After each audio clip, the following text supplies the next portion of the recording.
तो welcome back guys. आज हम करने जा रहे हैं बहुत ही इंटरेस्टिंग और मज़ेदार टॉपिक जो है स्पर्मेटोजेनेसिस।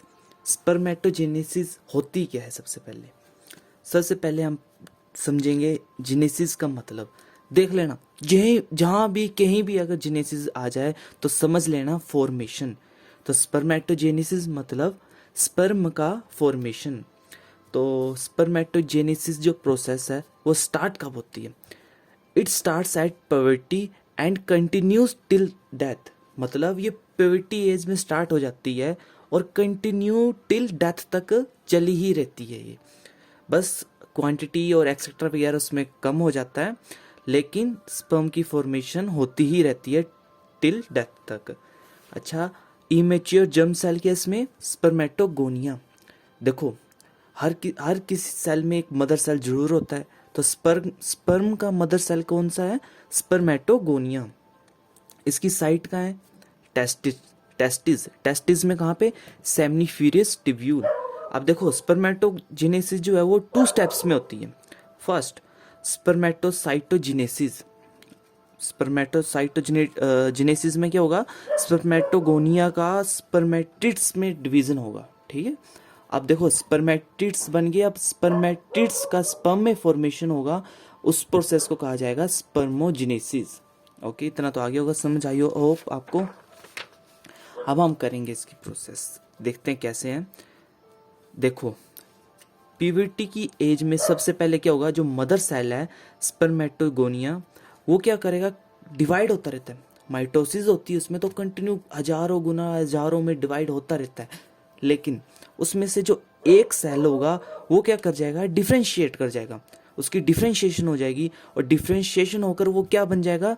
Primary spermatocytes. क्या बन गया वो? Primary spermatocytes. अब देखो, प्राइमरी स्पर्मेटोसाइट्स जो है उसकी द्वारा फिर डिवीजन होगी मायोसिस 1 के द्वारा। मायोसिस 1 होगी तो वो क्या बन जाएगा? फिर सेकेंडरी स्पर्मेटोसाइट्स। सिंपल है, प्राइमरी के बाद सेकेंडरी बन गया। ओके, अब देखो सेकेंडरी बन गया, अब फिर से उसमें डिवीजन होगी। कौन सी डिवीजन होगी? मायोसिस 2। मायोसिस 2 होगी। देखो, आपको पता है, आपने पढ़ा होगा जैसे स्ट्रक्चर ऑफ सेल वगैरह में, मायोसिस 1, मायोसिस 2 डिवीजन जो होती है रिडक्शन होती है, ये तो आपको भी पता होगा। तो क्या बना देगी? स्पर्मेटिड्स। ओके, स्पर्मेटिड्स बन गई। अब देखो, स्पर्म तो हमारे जैसे सर्कल टाइप के तो होते नहीं है, ऐसे शेप के तो स्पर्म्स होते नहीं है। स्पर्म तो फ्लैजिला होती है, उसमें एक टेल होती है, इस प्रकार के होते हैं ना। तो क्या होगा? स्पर्मेटिड्स में फिर से डिफ्रेंशिएशन हो जाएगी और डिफ्रेंशिएशन होकर क्या होगा? एक फ्लैजिला स्ट्रक्चर बनेगा और उस स्ट्रक्चर को हम बोलते हैं स्पर्म, मतलब स्पर्मेटोजोआ बन जाएगा। अब देखो, यहाँ पे स्पर्म बन गया, प्रोसेस खत्म। अब देखो, स्पर्मेटोगोनिया से लेकर स्पर्मेटिड्स तक की प्रोसेस को हम बोलेंगे स्पर्मेटोसाइटोगोनिया। ठीक है, अब देखो स्पर्मेटिड्स से क्या बना? स्पर्म बना। इस प्रोसेस को बोलेंगे हम spermatogenesis. Okay, is it clear? अब देखिए, इसमें क्या क्वेश्चन बन रहा है? एक, जो प्राइमरी स्पर्मेटोसाइट है वो कितने स्पर्म्स बना रहा है? जो एक प्राइमरी स्पर्मेटोसाइट है वो कितने स्पर्म बना रहा है? सिंपल सा है, बस काउंटिंग तो करनी है। देखो, ये प्राइमरी स्पर्मेटोसाइट है, इसने सेकेंडरी स्पर्मेटोसाइट्स बनाए 2, सेकेंडरी ने स्पर्मेटिड्स बनाए 4, और स्पर्मेटिड्स की तो सिर्फ डिफ्रेंशिएशन हुई है, तो डिफ्रेंशिएशन होकर वो भी 4 स्पर्म्स बन गए। मतलब एक प्राइमरी स्पर्मेटोसाइट्स जो है 4 स्पर्म्स बना रहा है। Okay, is it clear? आप देखो, इसमें कहीं पर आपको सेल डिवीजन दिख रही है? सेल डिवीजन इसमें हो रहा है? कोई सेल डिवाइड कर रहा है या फिर सभी में डिवीजन हो रही है ना? डिवीजन या फिर डिफ्रेंशिएशन हो रही है, सेल थोड़ी डिवाइड हो रहा है। तो स्पर्मेटोजेनेसिस में सेल डिवीजन नहीं होती है। अब आप सोच रहे होंगे ये 2n और n क्या लिखा हुआ है? देखो, सबसे पहले ये याद रखना, गैमेटोजेनेसिस जो होती है उसमें वही सिर्फ एक ऐसा हुआ है जो हैप्लॉइड नेचर का है, बाकी सब डिप्लॉइड के हैं। ओके, अब देखो क्या होगा?